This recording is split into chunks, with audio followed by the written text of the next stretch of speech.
The famous Californian that I chose, Myrna Loy, has contributed to society in the following manner. Myrna was an actress on the stage, on television, and she starred in over 130 movies during her career. Myrna began her acting career back in the 1920s when movies were silent. She often played exotic roles in lavish costumes. When movies began to have sound, Myrna was often cast in comedic and dramatic roles. Myrna never received an Oscar for any of her film roles, but she was given an honorary Academy Award for her career achievement in 1991 when she was 86 years old. An important part of Myrna's life was her volunteer work for the Red Cross during World War II. She abandoned her acting career so that she could raise funds for the war effort. Myrna even ended up on Adolf Hitler's blacklist, which meant that her films were banned in Nazi Germany. In addition, Myrna served on the National Committee Against Discrimination in Housing during the 1950s. She also served as a member of the U.S. National Commission for UNESCO, the United Nations Educational, Scientific, and Cultural Organization. Myrna Loy's films are thought of as being Hollywood classics. In fact, she was known as the Queen of Hollywood. There are many interesting details that I have learned about the life and times of my famous Californian. Myrna was born in Helena, Montana on August 2, 1905. Her original name was Myrna Adele Williams. Her mother suffered from pneumonia and moved with Myrna and her brother to La Jolla, California.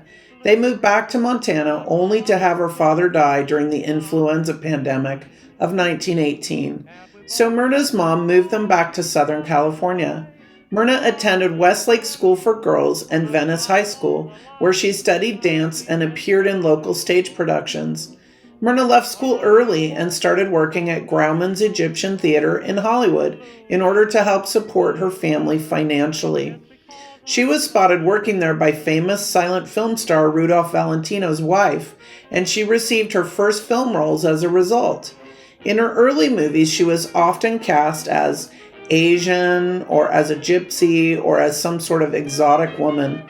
Her career hit a slump since she was typecast in these roles, but once she was cast as Nora Charles in the 1934 film The Thin Man with her partner William Powell, her acting career finally took off.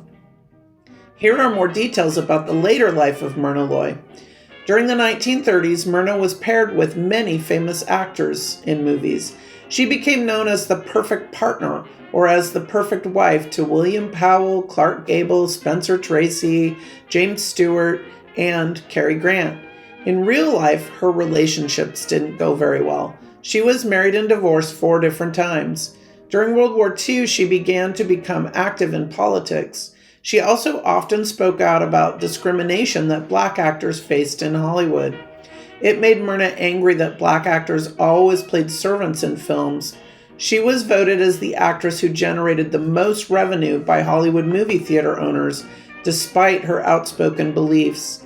In her later life, she was diagnosed with breast cancer and underwent 2 mastectomies.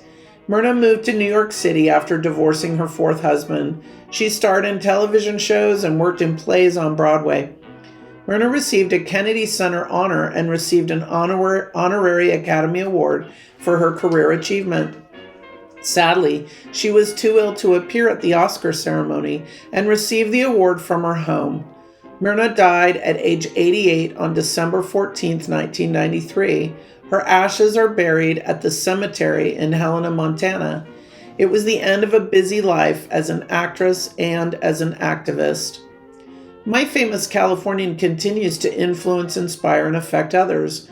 One way that she inspires people is through her movie roles. She made over 130 films, and they can be viewed in theaters and on television.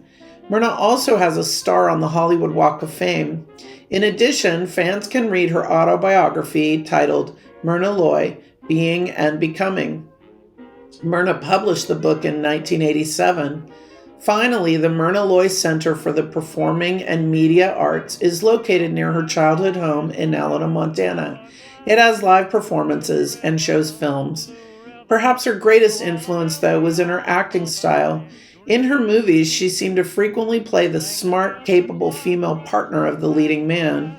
She added greatly to the performance of the leading man and made it seem like a team effort.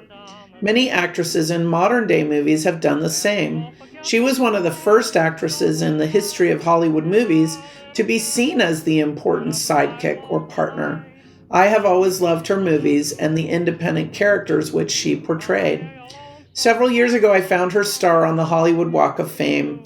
I cleaned a piece of gum off of the star out of respect for her because she starred in some of my favorite movies.